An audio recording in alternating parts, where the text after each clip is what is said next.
Okay, good afternoon, ladies and gentlemen. On behalf of Charles University, I'm very happy and delighted to welcome you here to this panel discussion. My name is Tomáš Vokáč and I'm responsible for this great place, and I'm also a director of Charles University Endowment Fund. Your Excellencies, please welcome on our ground, and we are looking forward to a great discussion about a very important topic, how to enlarge European Union, which should have happened lastly, but never mind. Okay, we can discuss that, and we can, because we are all Europeans here right now, including our friends from Moldova, of course. That and I really hope that one day Moldova will join us in the European Union as well. But it's my personal opinion, and you are going to hear opinions from our distinguished guests and ambassadors here to the Czech Republic. First and foremost, please allow me to invite Vice Rector to share some thoughts and to give an introductory speech. Have a great evening and enjoy the discussion. Thank you very much for coming.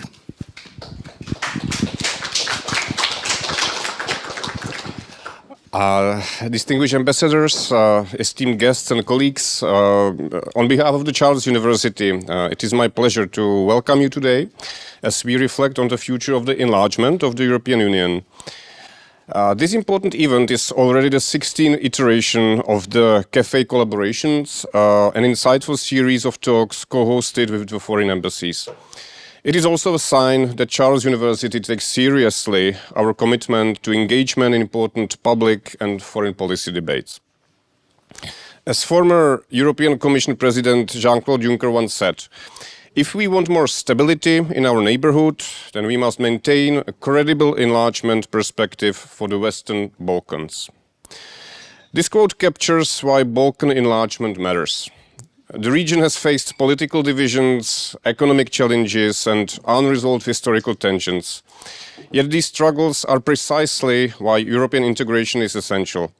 Enlargement is not simply an administrative process, it is also a commitment to peace, democratic reform, and hopefully long-term stability. As a political scientist myself, I can affirm that most research shows that the inclusion of more member states strengthens Europe in three key ways. The first way is that it promotes peace by replacing division with cooperation. The second, it reinforces democracy, the rule of law, and shared European values.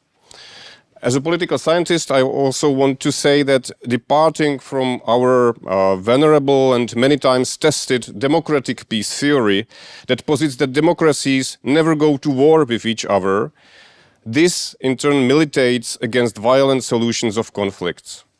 Third, it creates greater economic opportunity, of course, connectivity and resilience for our continent as a whole.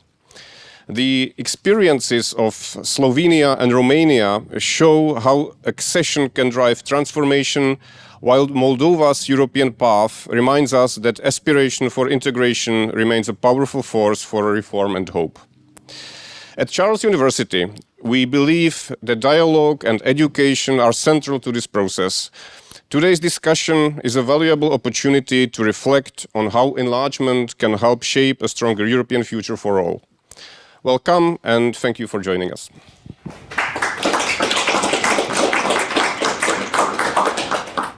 All right, thank you very much for the opening words, and welcome also from me here to Campus Hybernska. My name is Štěpán Vizi, and I will be moderating tonight's evening, so thank you very much all for coming. We will be talking today, as you know, about the EU enlargement and about the past lessons, future challenges for new members.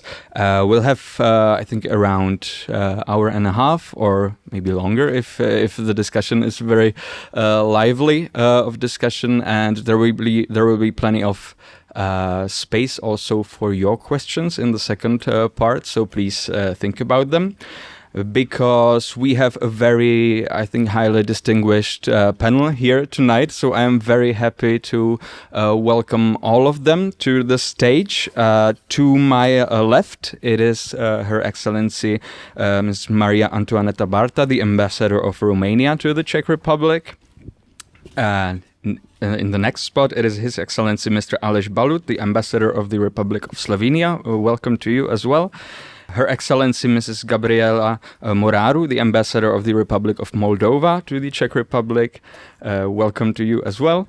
And last but not least, Her Excellency Mrs. Edita Hrda, the Czech government envoy for the Balkans. Welcome to you as well.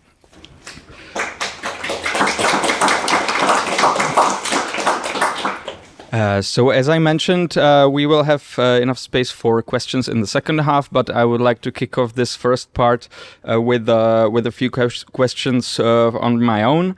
I think when we look at the history of the EU, we have seen it go through a lot of transformations, different waves of enlargement, each of it, of course, in different historical contexts and periods.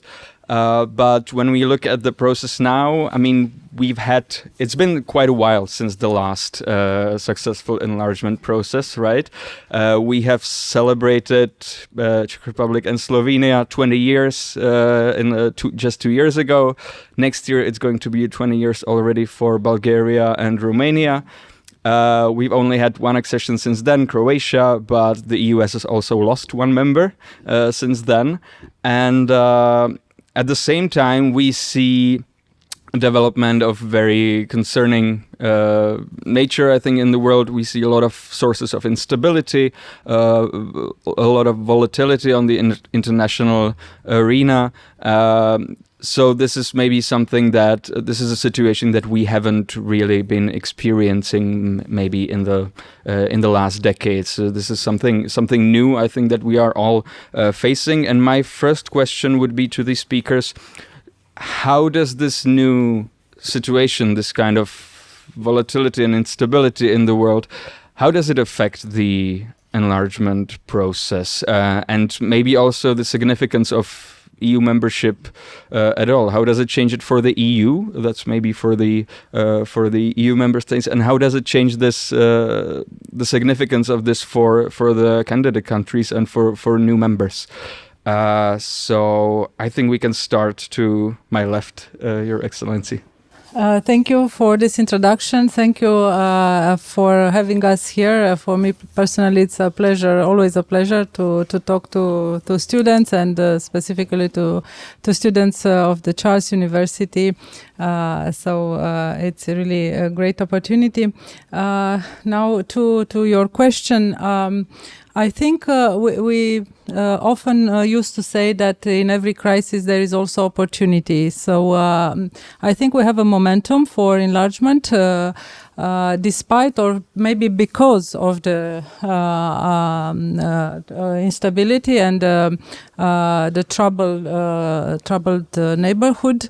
And you may you may recall that Ukraine and Moldova received the candidate status after unfortunately after the war started in Ukraine. We were advocating for this status years before, but it took us a war in our immediate proximity to realize that we need to have all the willing countries to have them closer and to have them finally in the EU. I think we sometimes maybe tend to forget the transformative power of enlargement, and I think the attractiveness of the EU, because all the candidates countries means that want to join, means the EU is still attractive, and we should not downplay this attractiveness. It's a big advantage, and if the EU wants to play a global role, it should start in its immediate neighborhood, and should proceed with further with the enlargement, which is one of the most successful EU policies. Yes. So, but let me make a step back. So, and thank you all for coming, for having us here. in this room, I think that, first we have to make a caveat so that we're in the safe territory. I think that in order to have an honest discussion, we'll go beyond the official lines of the government. I think that's necessary if we want to have a really fruitful exchange of ideas. And so I will still, start by saying that actually the enlargement, as any other policy, cannot be seen in some sort of a vacuum. It's also the enlargement, as every other policy, needs to respond to the demand of time, to the spirit of time. I mean, and going back 20 years ago, when 10 countries and then plus Romania and Bulgaria and Croatia and so on followed, I mean, of course, we responded, or the Europe responded to the needs of time.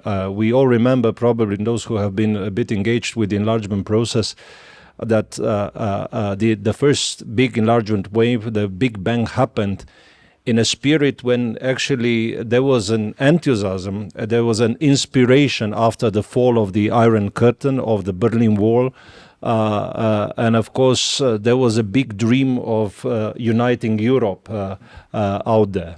Of course, after this first Big Bang 10+2, I would call it enlargement, then we came into the phase where the entire enlargement process became a bit more technical. It was a technical exercise.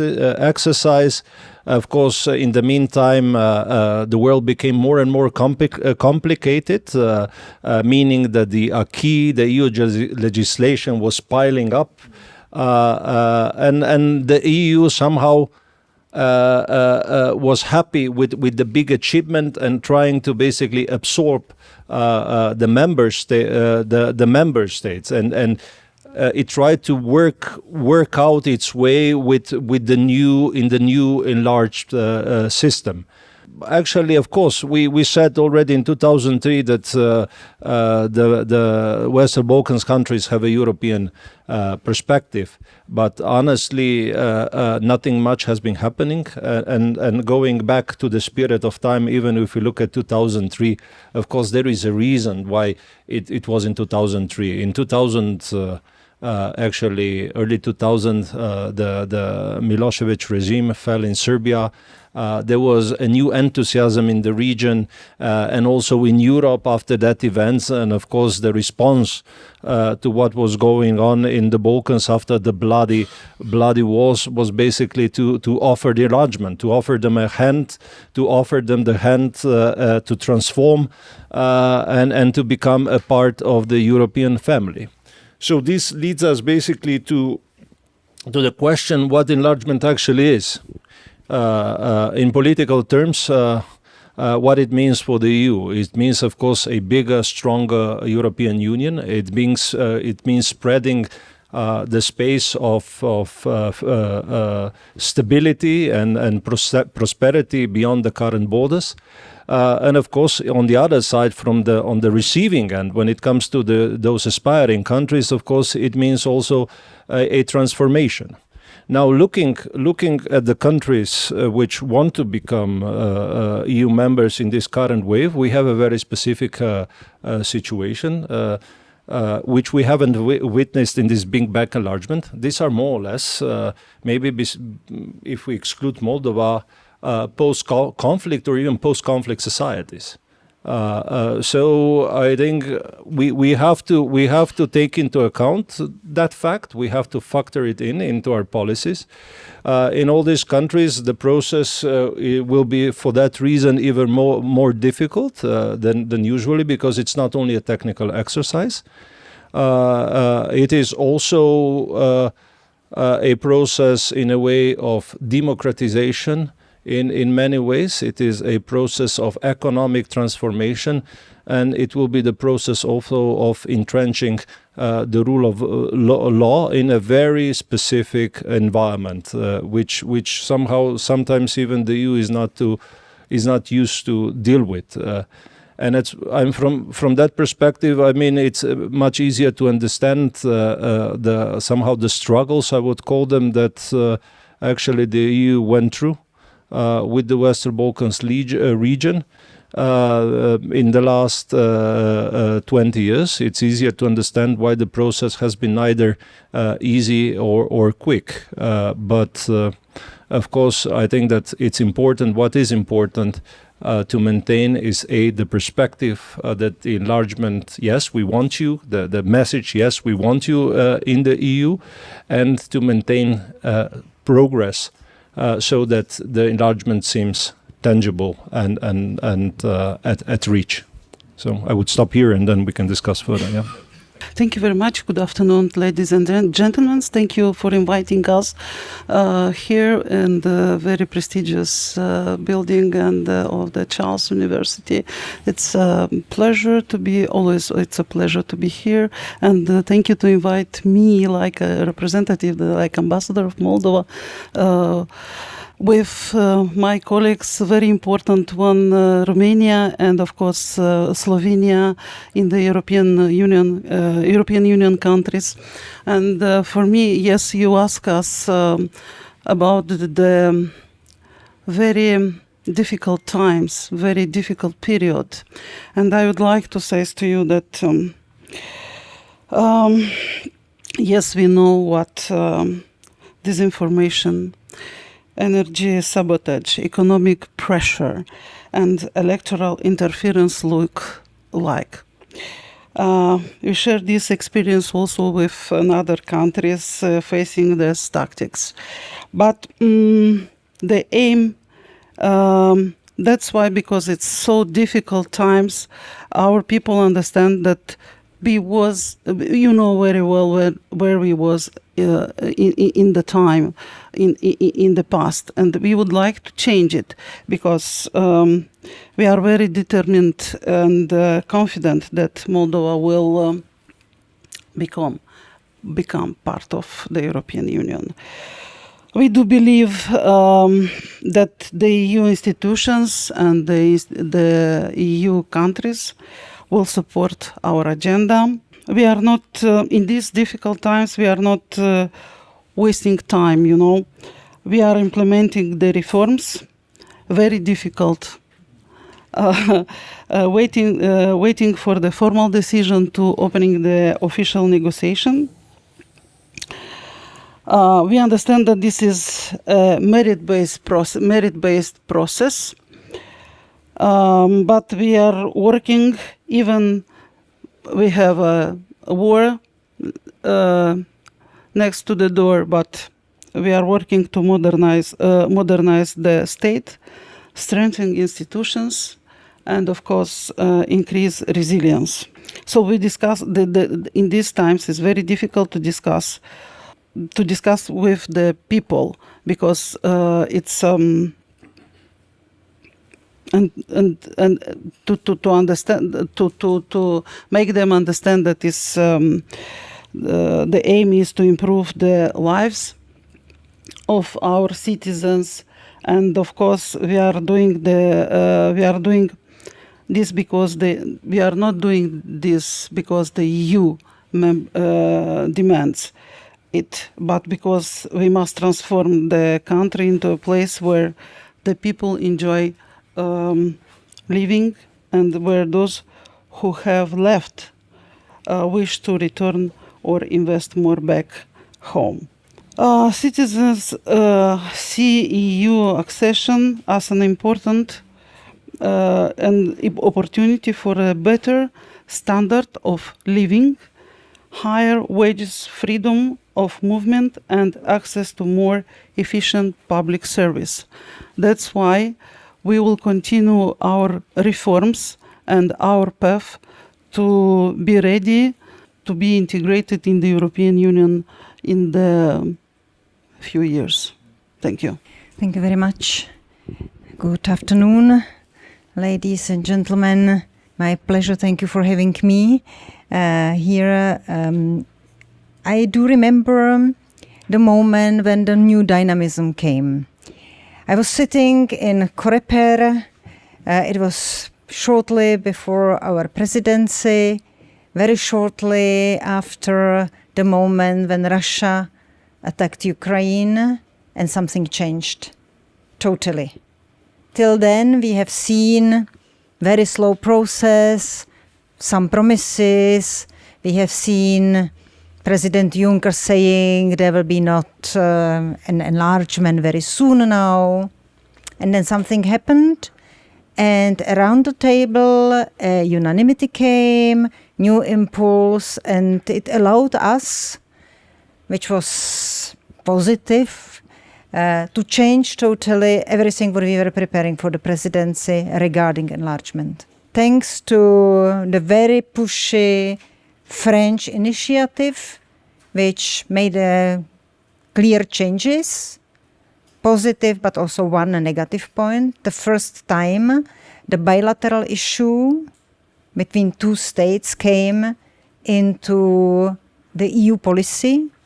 And it is part of the enlargement process, and this is the relation between Northern Macedonia and Bulgaria. That was the only one negative step on this path.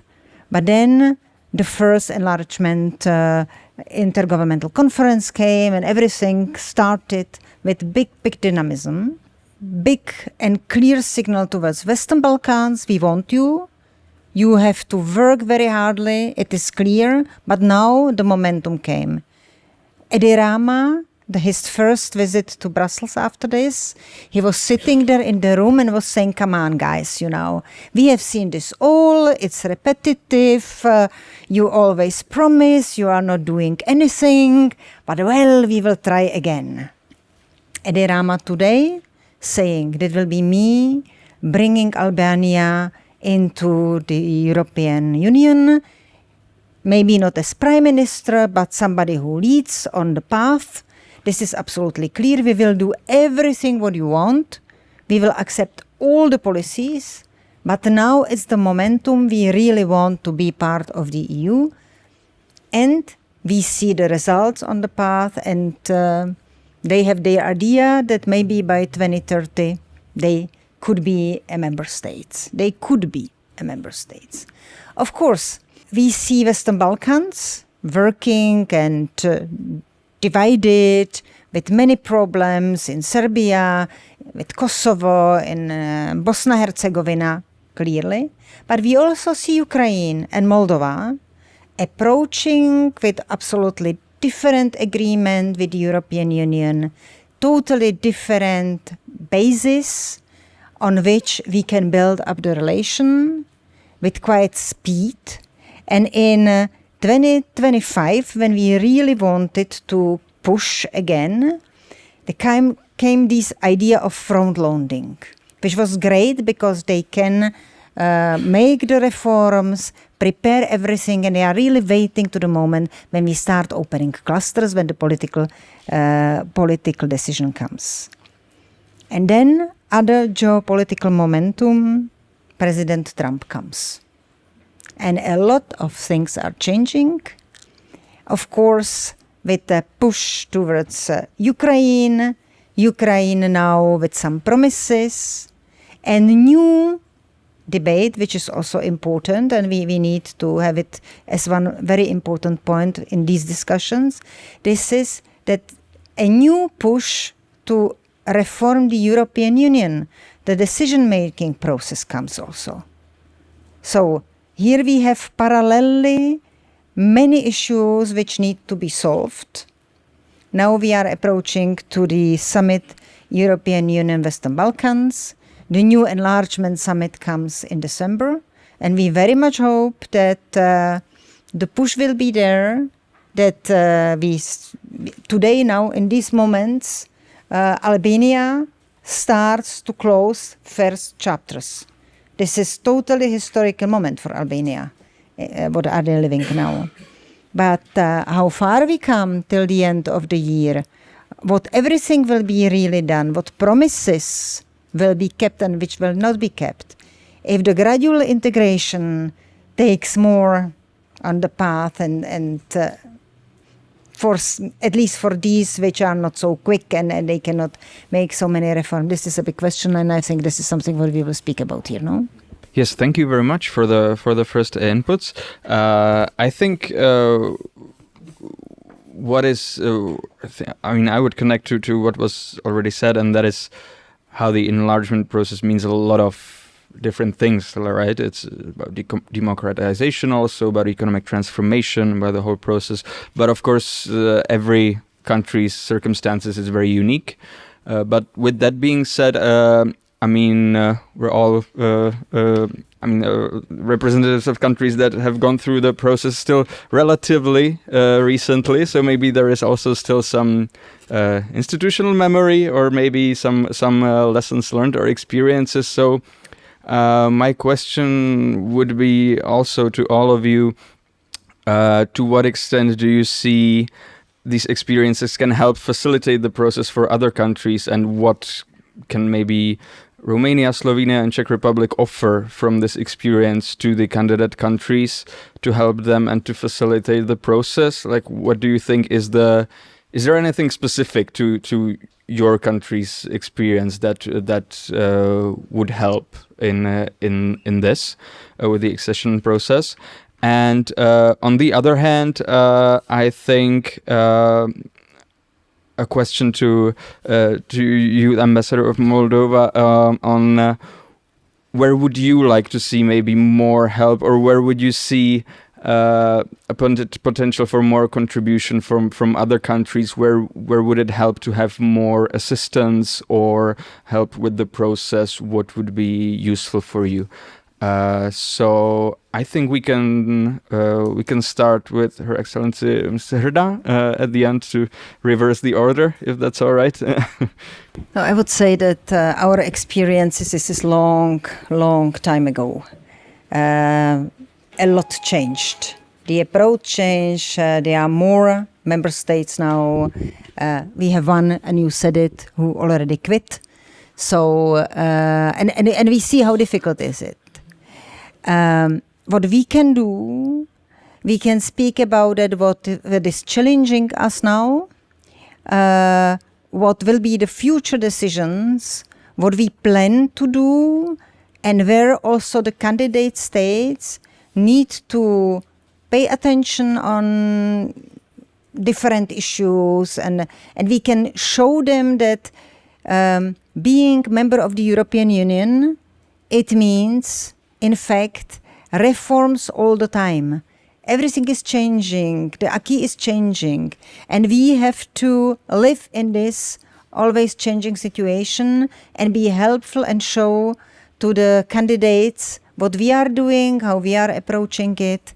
And this is why these twinnings and other programs do exist, and where also our experts, our colleagues from different ministries can go to the different candidate states, and they can be there in the ministries and show them how also we face the situation today.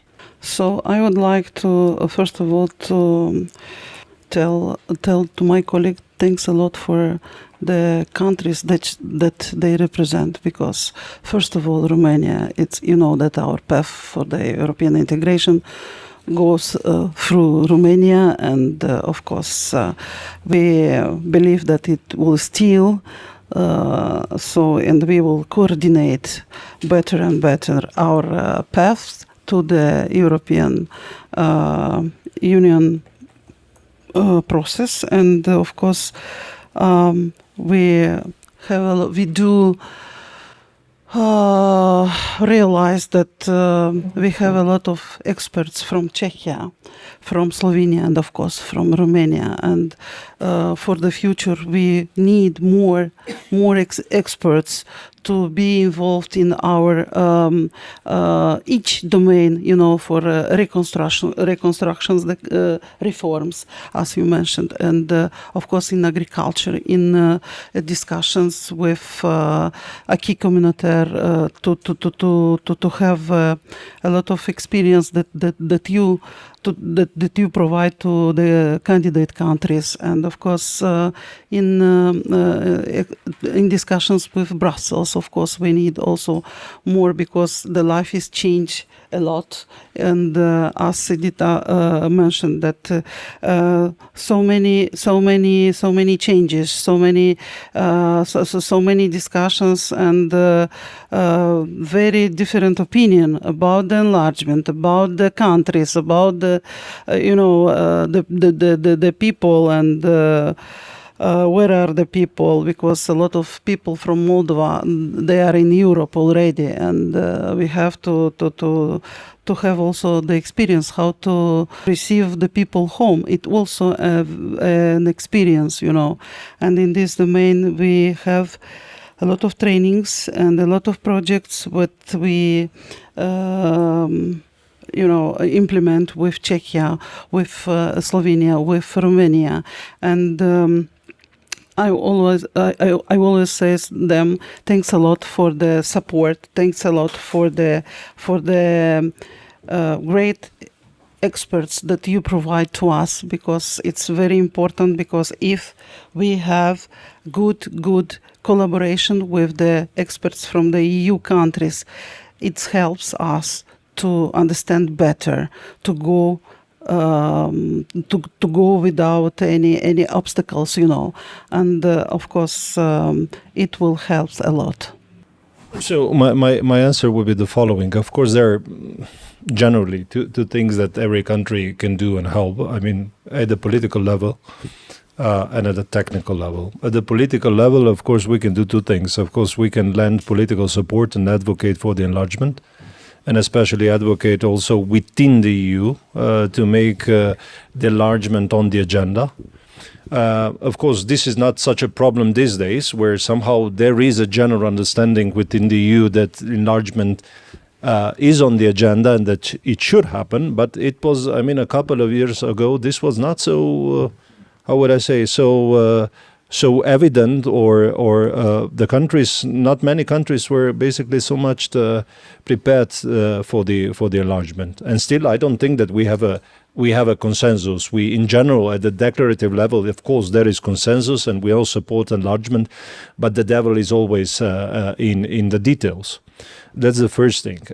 The second thing is, of course, at the technical level, as it was said here before, of course, a lot of knowledge from the enlargement process as such has been lost. Also, the world got complicated. There is more and more of the acquis out there, and even our countries actually somehow struggle, and I come from a small country, struggle to implement all the acquis, which is somehow very expert, technical, and so on. I think that the best helping hand that you can get in this respect is the Commission itself. It's a Commission, and of course the member states, we are all willing to help us as much as possible.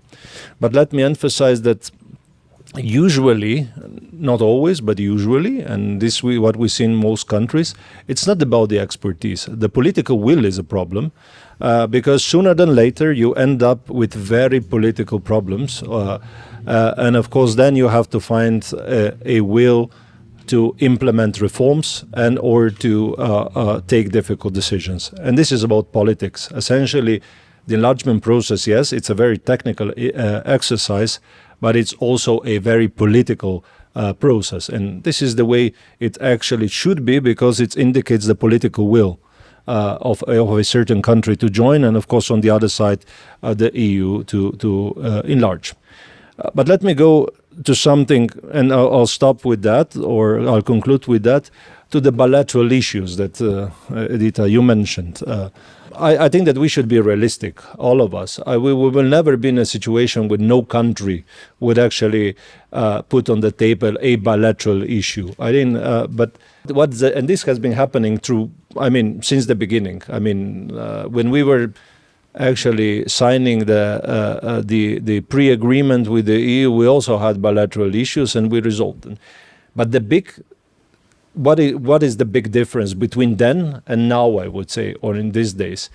The big difference is that actually everybody back then was trying to, of course, they put their issues on the table, and then they were searching for compromises. But now the countries are entrenched. They entrench themselves, and they wouldn't let it go for years and years and years and years. And they're not willing to compromise. They're not willing to move an inch or a millimeter. And this is, of course, we don't see it only in the enlargement process. Sometimes, a year or two ago, we have been seeing that also when it comes to other meetings within the EU, when some politician would send letters in advance that they want to the EU that they won't compromise on a certain issue. I mean, looking back 20 years ago, that wasn't the case. So I think that to conclude, the idea is that also it's not only about the countries which somehow don't show the necessary political will to break or to go for compromise, but also I think also on the EU side we have to work on that. Yes. So on your question, what we can do, what is our own example and contribution, I think we can definitely contribute to a positive narrative about enlargement, because as still newer member states, let's say so, we heard a lot that it's you benefited a lot, but we forget to tell that there was our accession brought a lot of positive things to the EU as well, and I like to say that enlargement is a two-way street. It's not only the countries that enter that benefit. It's also the EU and the older member states that benefit, because you enlarge the internal market, you have more opportunities for business and for economic growth that all countries and all companies from all member states benefit, and this is just to give an example. So I would say that through our own example, we can remind that enlargement is a positive policy, and to give the example of Romania, which didn't have an easy negotiating process because of our legacy, because of the difficult transition from the communist regime.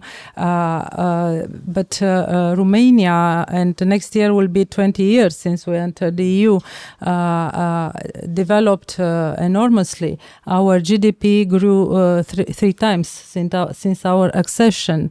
Our regions developed through the EU funds, and we managed to not yet to close the gap in terms of cohesion, but to recuperate a lot of development level. Our citizens, our students were able to work, to travel, to study abroad.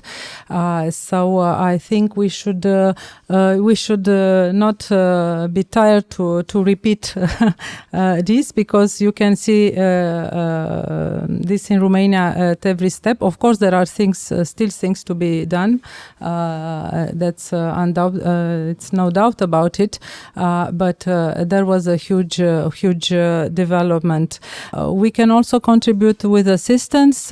We are involved in sharing our experience with all candidate countries, but because we have Gabriela here with us and we talk about Moldova, of course I would like to talk about Moldova, which for us it's very special relations. We share the same language, the same culture, the same history, and for us it's really a priority to have Moldova in the European Union. And of course, we can help a little bit with the acquis. It's not need to be translated, so at least partly we can help. We help in many fields of preparing the reforms, but also in more concrete ways on infrastructure and energy projects. And Gabriela mentioned the pressure Moldova is under, and it should not be underestimated. Maybe not many of you know that Moldova is the most vulnerable state after the war in Ukraine, the more influenced about what happens also in Ukraine, and they should get all the help they need. And what we can do now, I'm speaking from us as the EU, I think we should keep our promises. because and again coming at the example of the Republic of Moldova, the Commission said already from last year that they are really moving very fast forward, and that they are a leader, they are a pioneer in preparing the opening of negotiations. So when a country is ready, we should respond accordingly. We should not delay progress either in opening or later on closing negotiations because of other political reasons. And we unfortunately in Romania had ourselves a bad experience with our Schengen accession. So the Commission said for like 11 years that we are ready. We had a list of criteria to fulfill, and the decision was postponed again and again for reasons that had nothing to do with the Schengen accession. And I must tell you that this is very detrimental for what means support for the EU in these respective countries. So let's keep our promises. If the candidate countries do their work, let's respond. So let's not delay further. For example, in the case of Moldova and Ukraine, the opening of negotiations. Yeah, thank you very much. I'm carefully looking at the time, and I think we're slowly concluding the first half. So I'm going to turn to the audience and look if there are any questions there. Yeah, there is one in the back, two in the back. And please state your question, also your name and possibly your institution, and also who your question is addressed to. Thank you. Hello, I'm Peter Yerman. I'm a master graduate from the Charles University, from the Balkan, Central European and Central Asian program, so kind of related, I guess, to the EU enlargement. And I have multiple questions, but I'll only ask one, which I think is because there's a lot of other questions. So my question relates a bit to EU institutions, and maybe for, I guess, maybe all of you, because with the possible ascension in the future of Montenegro, Macedonia, Albania, Moldova, hopefully, and Ukraine as well, and also other countries in the north, perhaps, we don't know. Do you think we can go forward with the existing structures in the EU with, for example, the way the EU Council is structured, the qualified majority voting, and also the structure of the EU Commission? Because right now we have 28 member states and each one has a commissioner. And how can we, I guess, if we add more and more countries and we have more and more commissioners, does it still make sense to have the same procedure with the following enlargements, or should we also change that in a way to accommodate the EU institutions and make them more efficient? Thank you. Maybe we can get one more and then answer both. Liliana Cvetanovska, Europeum. I have one question and sub-question connected to the first one, so I'll try to ask them both very quickly. Well, my first question is, you've all talked about the technical aspects of the enlargement and how they're interdependent with the political aspects. So my first question would be, would you agree, or do you think that the political that the political aspects of enlargement actually influence and potentially negatively influence the development of the technical processes, and even potentially reverse them due to lack of political will on actually furthering the enlargement process? And to an extent related to this, it was quite interesting for me to hear that all of you talked about different technical assistance that has been provided to candidate countries. So what I'm curious about is, to what extent do you take the context of the countries that you cooperate with, of the candidate countries, when designing and when delivering technical assistance? Because, for example, I know in the North Macedonian case, they replicated to a large extent the Romanian DNA, the Romanian Anti-Corruption Directorate, but with catastrophic results. So I was just wondering to try to understand to what extent and how you're taking into consideration the context of the country in which you operate. Thank you. Okay, thank you very much. So we have 3 questions in total. First is to what extent we can keep the existing structures of the EU, so the qualified majority vote, the European Commission, and so on. Second question, to what extent the political aspects negatively influence the technical ones and the technical processes. And the third one, how is the specific national context taken into account in the technical assistance? And to what extent there is, the national specifics are considered there. Do we have any volunteers to start? Okay, thank you. So the first one is about the, what do you say, institutions. Well, I think that the answer is it depends on who you ask in the EU.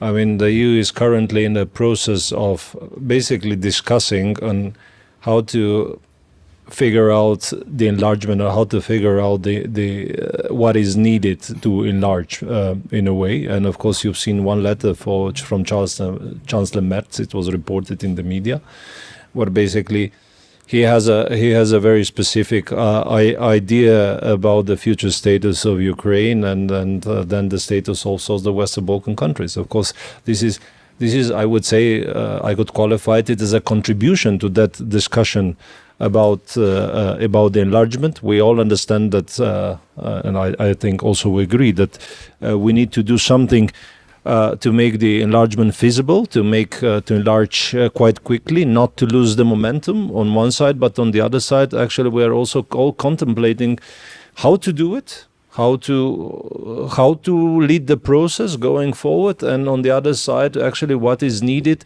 on the EU side to be able to function properly also after the enlargement. So this is an ongoing discussion, and of course, probably within 27 countries, and you would get at least two different sets of answers. And if you go into details, you will get many more of the answer to the discussion. But all this said, I think that privately or personally, if I may say so, it's a very legitimate question whether the EU would basically function properly with the new structure.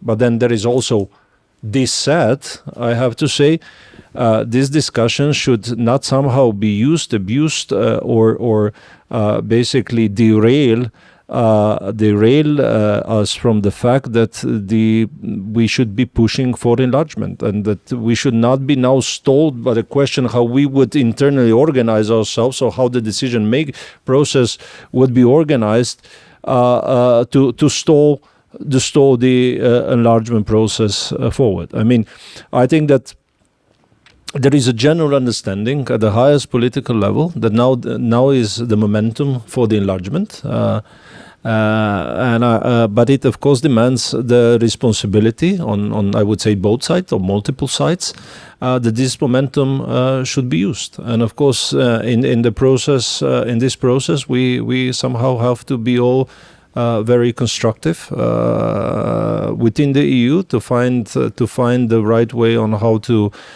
implement the enlargement, and at the same time also on those countries who want to enter, who actually need to do the necessary job. I mean, and this is, of course, it seems it's a very complex task, which demands a lot of political will. I may step in the same vein. Does the EU need to reform itself? Yes, to prepare for future enlargement, but we should not use this as an excuse to stall enlargement. So it's not like let's reform and then enlarge. Let's do it in parallel. I think we have for the moment enough instruments within the existing treaties to facilitate and to enlarge the QMV, including for enlargement, for the opening of chapters, for example. So there is room to advance with the current instruments, and we should not again use the reform of the EU as an excuse to postpone enlargement. I think there were the same concerns before our wave of enlargement, and in the end the EU was able to function and is able to function with 28, now 27 member states. There is a culture of consensus, and it's fascinating. Edita remembers when you are around the table in the council, it's really it's of course sometimes there are very different positions, but in the end we managed to reach a common ground, and I think this is something unique that the EU has as a decision making. But of course, we also had the abuse of veto, and we saw this on enlargement and on other files. So it's a very thin line between this culture of consensus and the abuse of veto. But on the second question, yes, it's enlargement is both technical and political. It's difficult to draw a line. Yes, political aspects and even internal political matters in some member states can influence the process, and it will never be like black and white. But as I said before, I think we should follow as a principle to follow the Commission recommendations, because the Commission is in lead if the Commission says that one country is ready to open or to close a chapter, member states, I mean, because if we put this in question, then we have anyone can bring anything on the table. On the assistance, of course it should be tailor-made, but on the other hand, it's also the responsibility of the respective candidate country to take a model and to adapt it to its own. Nobody knows better than North Macedonia what works in North Macedonia, so there is no one-size-fits-all solution. I'm sorry to put it this way. I mean, it's thank you for the question, but when it comes to corruption, or in many countries, I mean, corruption exists in all countries actually, and it's like a Sisyphean work in all the countries. But the main issue is definitely probably not the structure of the anti-corruption body. If this was the issue, then okay, this is a minor thing. It's the will on how to tackle corruption, usually in all the systems in every country. Yeah, we definitely can follow with that what we have. We have seen it started also during our presidency, the conference about the future of Europe. There was a big push to change the EU, the big push really to go to the ground and to make a really big structural change. Nobody really wanted. Nobody wanted before the war, and nobody after the attack of Russia on Ukraine. It was absolutely passé and clear. What was important, that everybody agreed on it, that as it stands now, we can use passerelles. There is really a lot of space how to modify our work even under this structure. So no issue. It can be modified, of course. We see now a big push for reduction of administrative burden. This is what Ursula von der Leyen really does and tries. So we will see if we will have more efficient European Union. The politics, of course, stops the enlargement. We see it in the case of Serbia, where technically they are ready for opening a new cluster and politically it's no go. It was a big issue in December and will be a big issue again because nobody wishes really touch it. On the other one hand, there is a big willingness in all the capitals to open the negotiation with Ukraine and Moldova. And we know that with Ukraine it will be difficult. They did a lot without any doubt because they have parliament which works with the government and they can make miracles. On the other one hand, do they really make the changes and the reforms? They have the laws, but is it reality on the ground? It goes slowly. Of course, they are on war. And here the debate becomes coupling or decoupling of Ukraine and Moldova, because Moldova is ready. Moldova is ready to open quickly other chapters, and we know it. This is the same as with Northern Macedonia, for example. They are also very ready. And in one moment when it starts, then it can go very, very quickly. So, and then we have the Chancellor's letter. We had also the article which was written by President Vučić and Edi Rama. Big questions. We have the Trump's attempt to say, okay, but Ukraine into European Union and everything is about security. Everything is about security, about the guarantees, about it, how European Union will look like and how Europe will look like in 2, 3, 5 years. And it depends very much on it, how the war will develop and if we have a peace in this moment or not.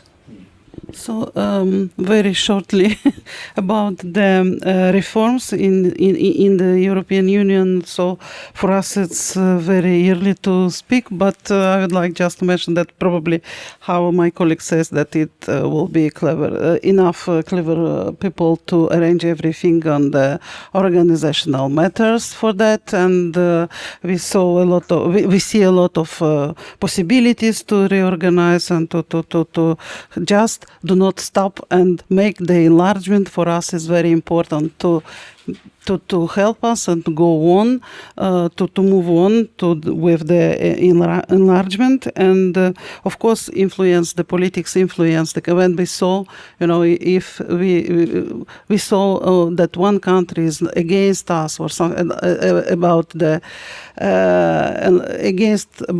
enlargement of Moldova. We, of course, it's for us, it's an item to discuss with this country, to push, to sit down and to see what is the motive to be against us, and we start to in that country to work with the officials, work with people to demonstrate our engagements, our commitments, and this is very serious if one country is against the enlargement of the Republic of Moldova. But I am very, very, very proud to say that at this moment all the countries support the official opening, that we at the technical level we open the clusters, we open all the chapters, but at the official level we need to start officially the negotiations. Thank you. Thank you very much. Do we have other questions in the audience? Yeah, also in the back. Good afternoon. My name is Nicholas Witowicz. I'm an intern at Europeum, and I'm a master's student from University of Toronto, Canada. My question is specifically to Their Excellencies, the Ambassadors of Romania and Moldova.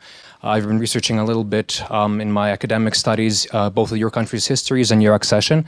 And something that I'm kind of uniquely interested about, and you've touched on it a bit, is the deep ties between your countries that in the present day kind of come out in that the presidents, both of Romania and of Moldova, have spoken at times about unification of the countries. So I'm wondering if you could speak to how that would factor into the integration of Moldova into the EU.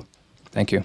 Good afternoon, my name is Alex Sidorov and I'm an undergraduate student of the Charles University, and I have a question regarding the matter of enlargement, because we have here touched the issue of bureaucracy and the technical issues of the enlargement, and now currently in European Union, or in more specifically in Europe, there are many countries that like the idea of multi-speed Europe, and I'm asking, how do you see the idea of partitioning the competences of the European Union to much smaller initiatives that are fragmenting the competences of the EU, but on the other hand, they also are working towards more closer integration. Thank you. So, and this is a question to everyone, or? Yeah, okay, yeah, thank you. So I would address maybe first the question of Romania and Moldova and the special relationship and potential for unification and how this would factor into the accession process. So thank you very much. Thank you very much for this question. It's interesting questions that our president of the Republic of Moldova specifies twice or I don't know how many times she specified this item. But I would like to answer to you, to start to answer to you. After that, Antoaneta will continue that we fight for a safe life. And of course, to be part of the free world. And being part of the EU, it's the main strategic goals of our country. And it's the very important discussions about how to survive as a democracy. And for that, we work hard on making Moldova part of the EU. We hope that this scenario is going to work. But of course, main and more important part of the citizens of the Republic of Moldova support the EU enlargement and EU integration.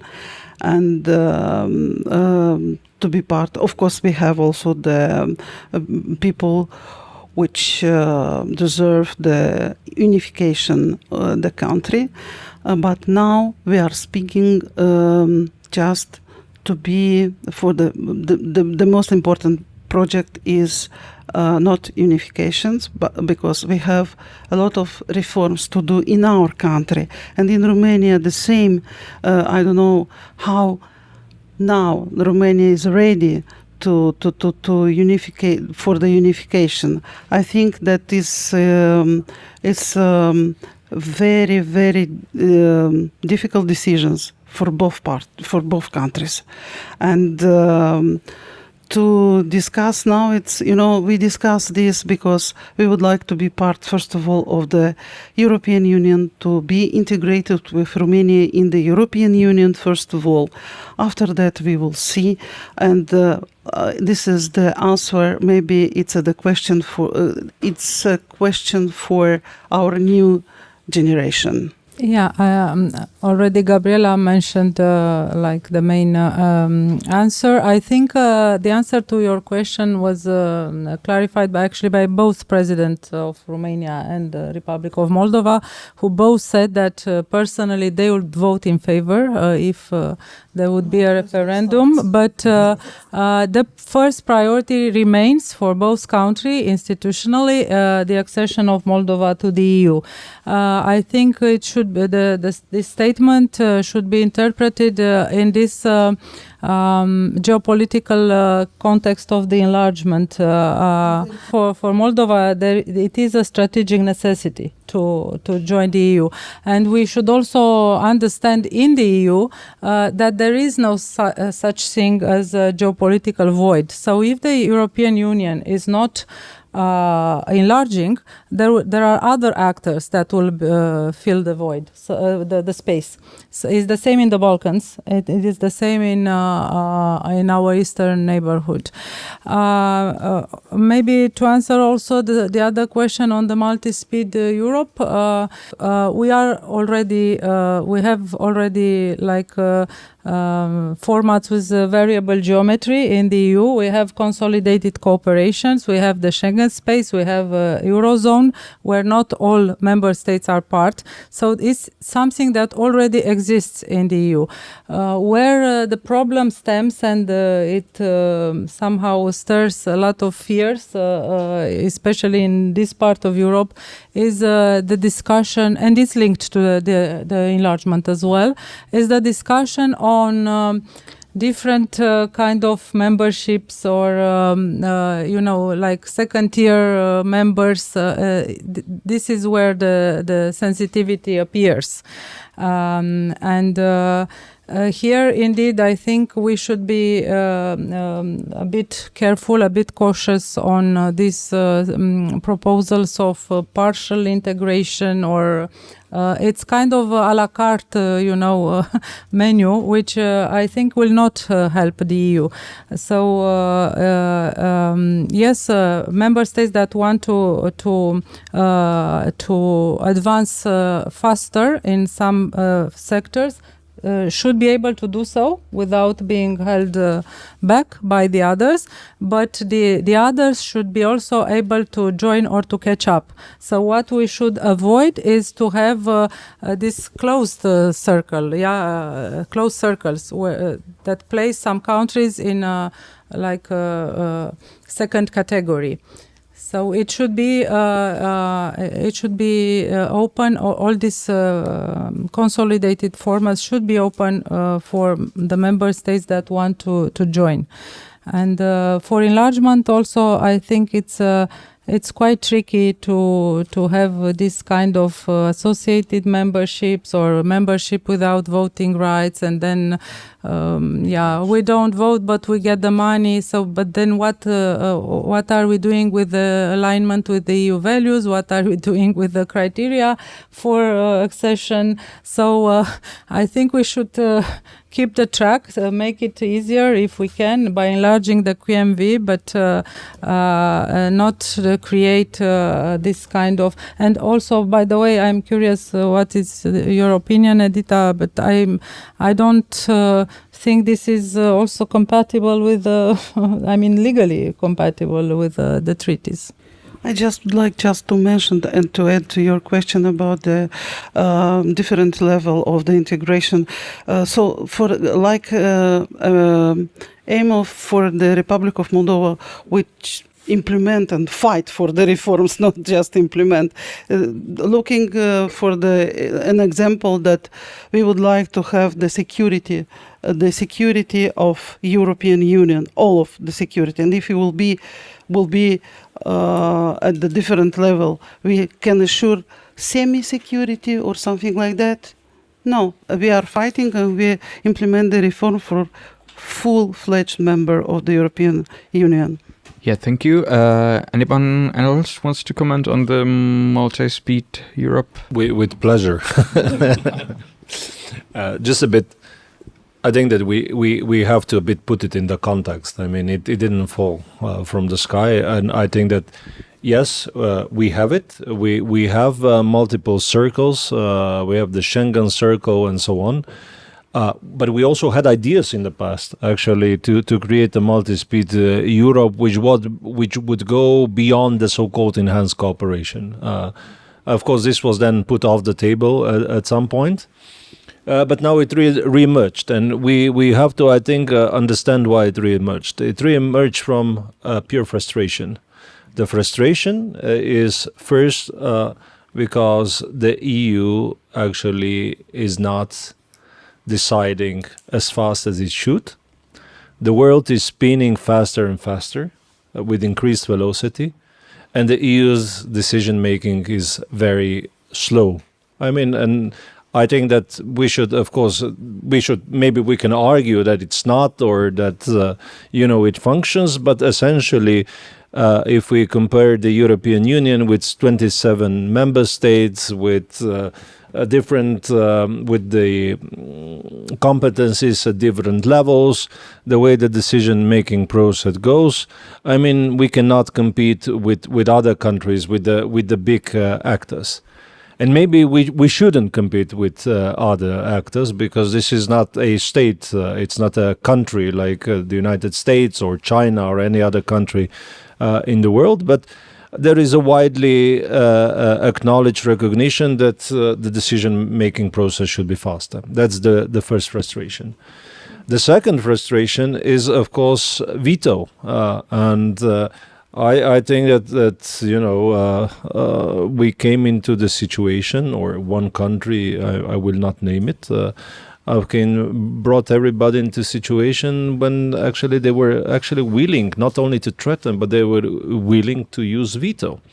And of course, they were holding back on very important policy, like the policy on Ukraine and decision related to Ukraine. And of course, I mean, this on the other side caused frustration in many of the member states. So when we combine these two frustrations, of course, the logical response would be, all those who want to move and who want to move faster, let's move faster and let's create enhanced cooperation, let's create concentric circles and so on and so forth. Do we think that this is a good idea? In general, I think that we should be all striving to work together, and but at the same time, we also have to be realistic that something needs to be done, and what needs to be done, that's a matter of discussion. I mean, again, you would receive many answers. You would talk to the member states what exactly needs to be done, whether we could function with passerelle or constructive abstention of the current mechanisms which we have currently, or whether we need to go for a QMV, whether we need to go to limit the QMV. So there are many potential possibilities, not only now in the treaties, but there are possibilities also as a matter of discussion or for the discussion. And there is no definite answer how to tackle with this issue. But I think that, once now probably, the veto will become less common, this frustration would decrease a little bit. But the question is not, actually the real issue is how to resolve this systemically and resolve it also in the light of the enlargement process. And this is something then we close the circle. We will need to, or probably the leaders in the EU will need to address the issue of functionality one way or another, probably also due to the enlargement and due to the changes in the world. And I will follow on that what you said. You are absolutely right. There were several attempts to make the changes. Some of them were then accompanied with big frustrations. And this is, I think, not the geopolitical moment when we can allow ourselves to bring us into big frustrations about that, how the EU functions. This is the issue now.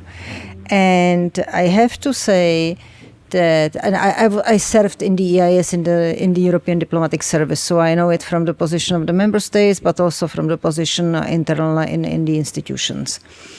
It is very, and you said it, Aleš, the things are taking a very long time to time, the decisions, till we come there, it's really embarrassing. Time to time you need to push, being presidency, and Milena Vicenova knows it very well because she also presided during our first presidency, to bring the member states to that what you really want, to conclude the topic and to have the agreement around the table. It can really last hours and hours, and there must be,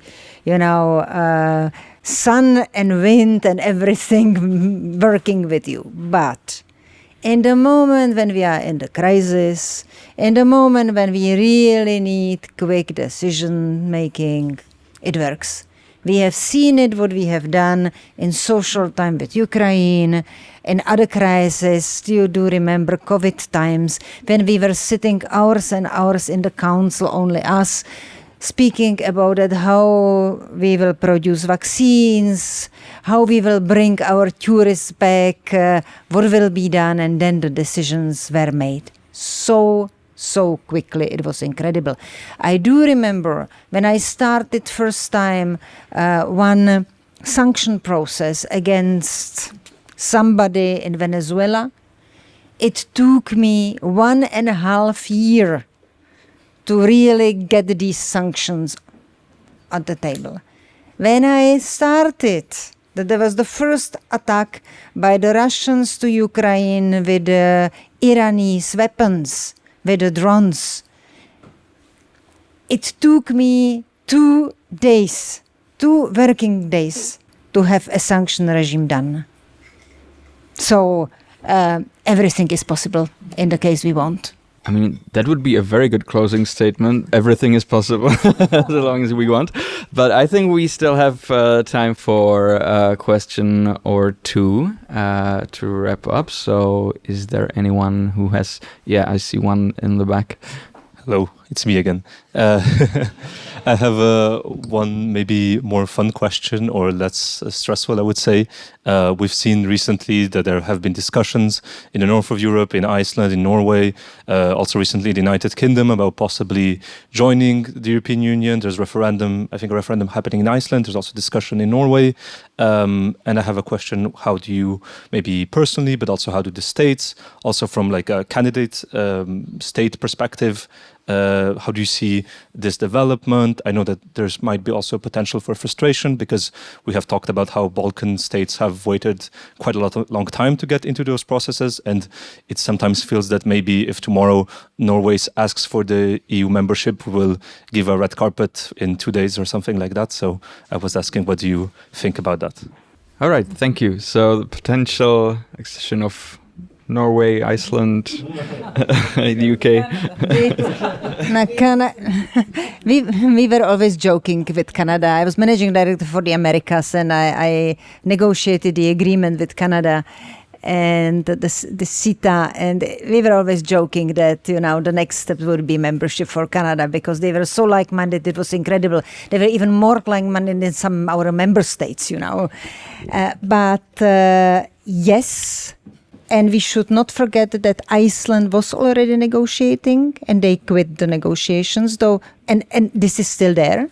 You know, they concluded some chapters already, and it will be not reopened at the beginning, so they will follow. And I think that this is exactly the momentum we have.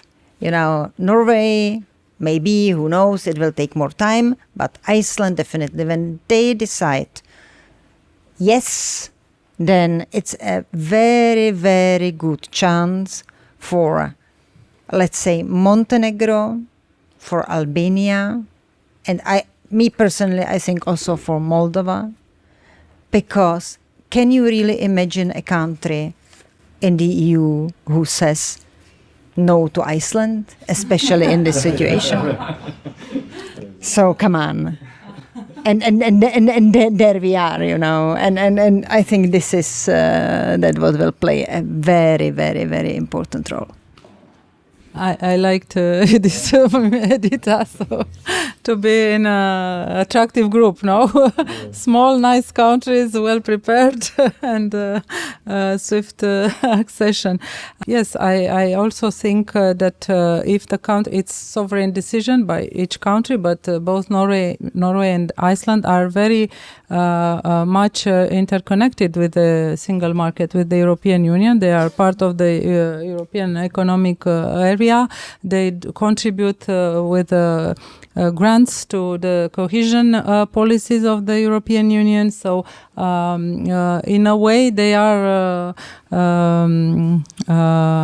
already prepared in terms of, especially on terms of economic policies and competitiveness. And so, yeah, the more the merrier. Why not?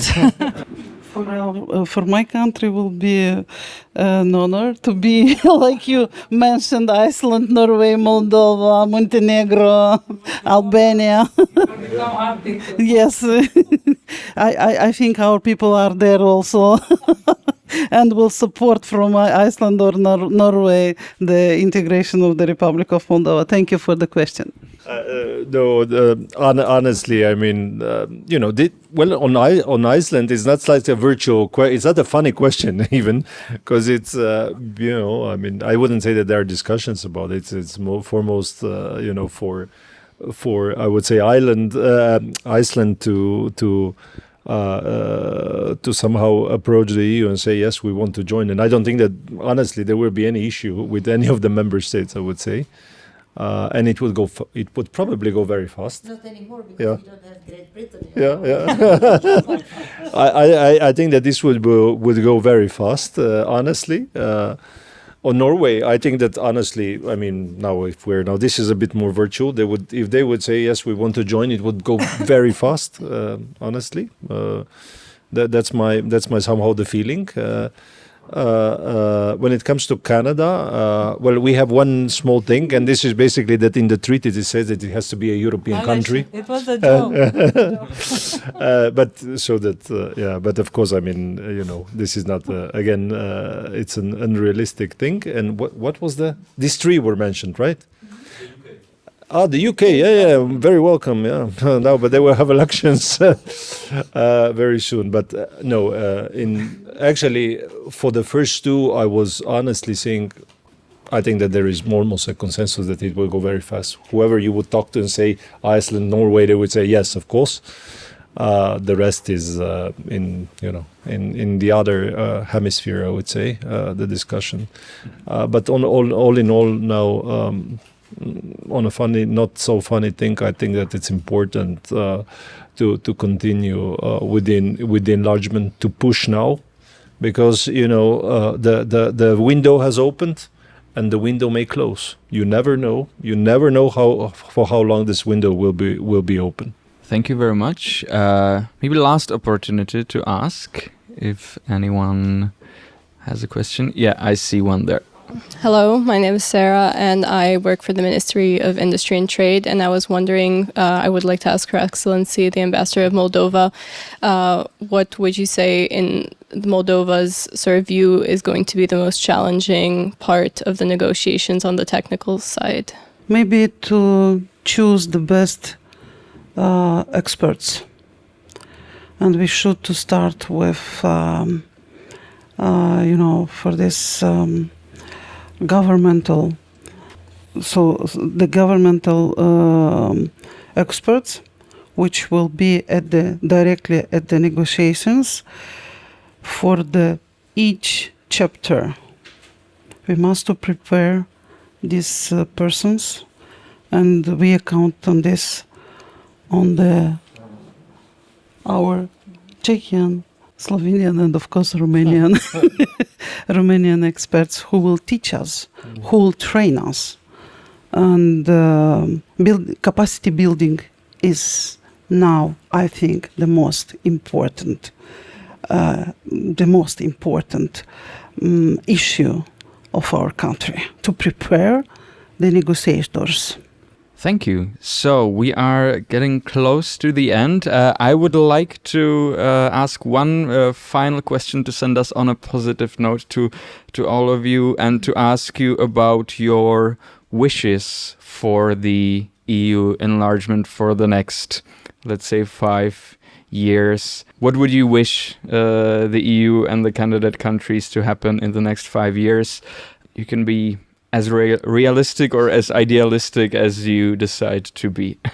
So maybe we can start with you, Ambassador. Well, I wish that during the current mandate of the Commission, enlargement will happen with at least, let's say, 2 or 3 countries, including Moldova. Yeah, I would wish that we would, get married very soon and live a very happy and long life together in a happy marriage. Yeah. How many members of the marriage? Well, and possibly have kids. So I see enlarged Europe, of course, secure, safe, resilient, and of course with the Republic of Moldova within. Of course, I wish everything what they said, It's very positive to speak at the end. But I would wish the European Union and Europe in general that they are people, they're the citizens who are happy about that enlargement happened. And they welcomed it, and that they really are enjoying it. This is something what I would wish.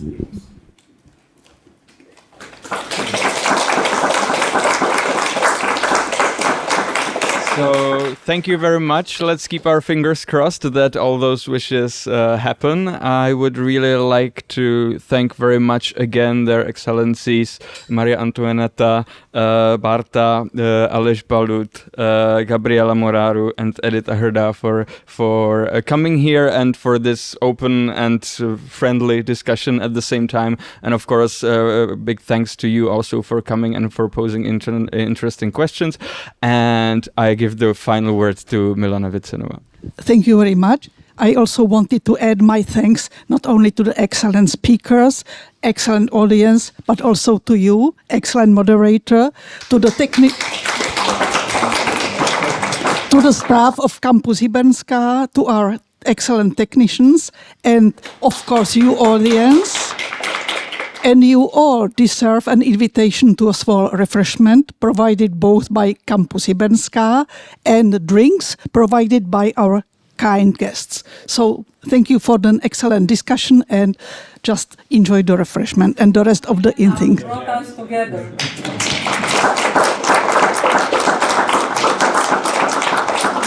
But before we do so, I would like to ask our dear speakers to add their signatures on our wall of fame.